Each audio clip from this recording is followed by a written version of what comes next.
ביחד, נסתובב בעיר, נראה אם צריך לבדוק מה לפתוח, הדברים עובדים כמו שצריך. לראש העיר קוראים, ראש העיר שדרות, דוד יהלום דודי. לא סתם יש חוגג שמחת תורה וקורא לעיר שלו, באותו שמחת תורה כ"ב תשרי תשפ"ד, כל המשפחה שלו המורחבת נמצאת אצלו בבית, מהסיבה היא שהוא חוגג באותו יום בדיוק, בשמחת תורה, יום הולדת 50. מסיבת יום הולדת, כל המשפחה מגיעה אליו הביתה, הוא נפרד יפה מאמא, משאר המשפחה, בודק שהם בממ"ד, נוסע על הקב"ט ומתחילים להסתובב ברחבי העיר, לראות מה שקורה. מתלבטים, הולכים לגבעה, תצפית מעל עזה, זה בדרך כלל מקום שממנו רואים, ימינה, שמאלה, מתלבטים לאיפה ללכת, מחליטים באחת השונות לקחת ימינה ולא שמאלה, הם לא יודעים שהפנייה הזאת מצילה להם את החיים. באותו זמן מפקד מחוז דרום של המשטרה, גם כן נמצא בשדרות ומתחיל להסתובב, לראות מה קרה. הוא יוצא, מסתובב עם הרכב. מה זה? לא, הוא גם מסתובב, וכשהוא יוצא מסתובב הוא כבר רואה אנשים, פה מישהו שוכב, פה קופה, הוא מבין שזה, והוא אומר לעצמו, נפילות.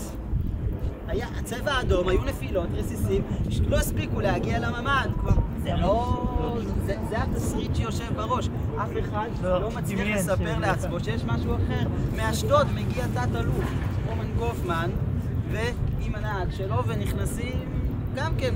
אף אחד לא מבין שהמציאות הוא שיש פה עשרות מחבלים בתוך העיר. 26. אף אחד לא מבין שהמציאות הוא שיש פה מחבלים בתוך העיר, ופתאום נפתח ירי לכיוון תחנת המשטרה. 6:45, 6:50, קצת לפני 7 בבוקר, מתקבל דיווח ראשוני שיש ירי על תחנת המשטרה בשדרות. הכל קורה מאוד מאוד מאוד מהר. שוטרים מתחילים להגיב באש, יש נפגעים ראשונים. כמה מהשוטרים עולים למעלה כשמחבלים מתחילים כבר להיכנס לתוך תחנת משטרה, עולים לגג של תחנת המשטרה ובעצם סוגרים את הגר המדרגות שאף מחבל לא יעלה אליהם. שוטרים אחרים מנסים בתוך החדרים עצמם, פצועים, להתחבא שם בין מקומות, להגיש עזרה, מתנהל שם ירי בתוך המשטרה, וכל הזמן בקשר דיווחים, יש פצועים, תביאו חילוץ, תביאו דברים, אבל כוחות שמנסים להגיע לא מצליחים. אי אפשר להגיע, המחבלים כבר נמצאים בתוך תחנת המשטרה, שהיא מבנה מבוצר, ושולטים ממנו באש על כל דרכי גישה, על כל דרכי הגעה, על כל מה שנמצא מבחוץ. זה בלתי אפשרי כמעט להגיע, ומתחילים להתארגן פה צוותי קרב. שוטר שמגיע עם הקצין אג"ם של המחוז, מוצא איזה חייל שנמצא בבית, בחג, שהוא קצין בדובדבן, אומר לו בוא אתה ביחד איתי, עוד שוטרת, ביחד עם שוטר תנועה, עם חוקר מז"פ, ועוד איזה צוות אחר של פה אזרח, שם חייל, שם דברים, נכנסים ביחד, אנשים שלא מכירים אחד את השני, צוותים לא אורגניים.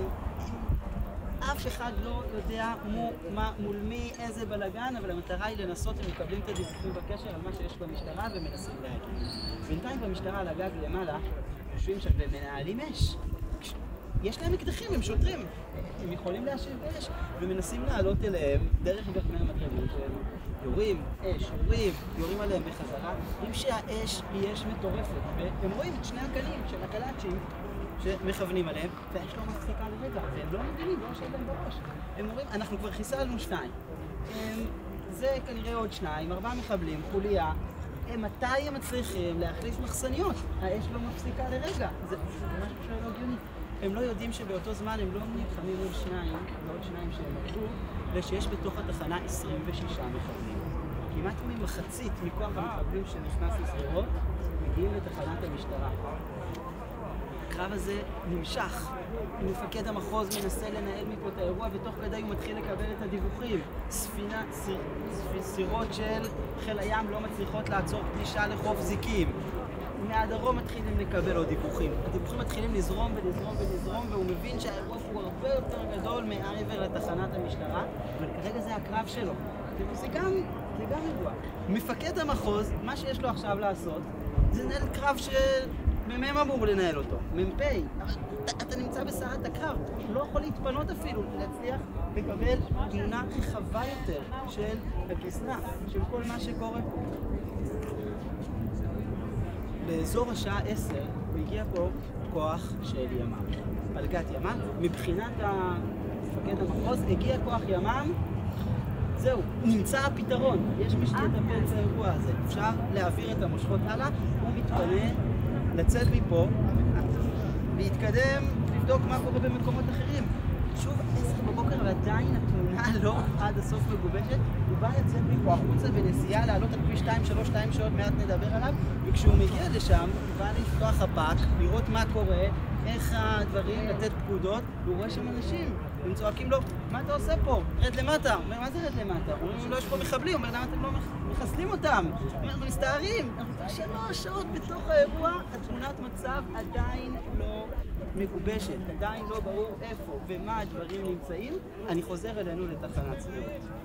כוח ימ"מ מגיע לפה ומנסה להתחיל לקבל תמונת מצב על הבניין ממול שעליו נמצא הציור. באחד החלונות נכנס צלף של הימ"מ ומתחיל, הבין את האירוע ומתחיל פשוט להשחיל לתוך חרכי הירי של תחנת המשטרה, ובעצם משתק את היכולת של המחבלים להגיב החוצה ומאפשר התקרבות לתחנת המשטרה. בציור שציירו, אתם רואים שציירו שם בחלון איזשהו קומפידון כזה עם החץ קשת, זה שבעצם מסמל את אותו לוחם ימ"מ, שכמובן שמו ותמונתו אסורים בפרסום, כמו כל הלוחמים ביחידה, ולכן נפטר את מי שנפל. ואתם רואים מעל האריה, וברגע שהימ"מ מצליח להביא שליטה על הגזרה, הוא מנסה לפרוץ פנימה. פורצים פנימה, איך שהם פורצים פנימה, מוצאים את מפקדת תחנת המשטרה, מתחבאת שם מתחת לאיזה גרם מדרגות, עושה מרוקים מהשרוול שלה לאחד השוטרים שנמצא שם, שפרצה איתו קודם לכן בעוד איזשהו כוח ממותר. דבר ראשון, הם לוקחים אותה, מוצאים אותו החוצה, והיא מספרת שבשבילה זה התחושה החוצה שם. היא מפקדת תחנת המשטרה, והיא יודעת שעכשיו מוצאים אותה החוצה, ויש לה שוטרים בפנים. זה השוטרים שלה, זה החיילים שלה, זה פקודים שלה, הם נשארים בפנים, אבל היא מבינה את המציאות, היא יוצאת החוצה והיא מתחילה לנסות לקבל תמונת מצב, והיא כל הזמן בטלפון מקבלת מכל משפחות של שוטרים. לא, אבל הם לוקחות אותנו לחולה? היא לא מפציעה, אבל היא מלאה בדם מפצועים אחרים. דבר ראשון גם שהאנשי ימ"מ עושים, הם לא שואלים את השאלות, הם דווקא קוראים לה את הבגדים, לבדוק שהיא לא פצועה, כי לא יודעים מאיפה האדם, מאיפה הדברים, יושבת שם בחוץ ומתחילה, היא לא עונה לאף אחד, ומי שהיא כן עונה, היא עונה לאנשים שהיא קראת את הרוקות שלהם. עכשיו היא יכולה לדבר, אחרי זמן שהמחבלים נמצאים מעליה והיא לא מדברת, לא עושה שום דבר, מתחילה לענות, לא יודעים, הם בלחימה, אנחנו לא יודעים מה קורה, נעדכן. היא מרגישה, היא מפקדת במשמרת, כן, במשמרת השאלה.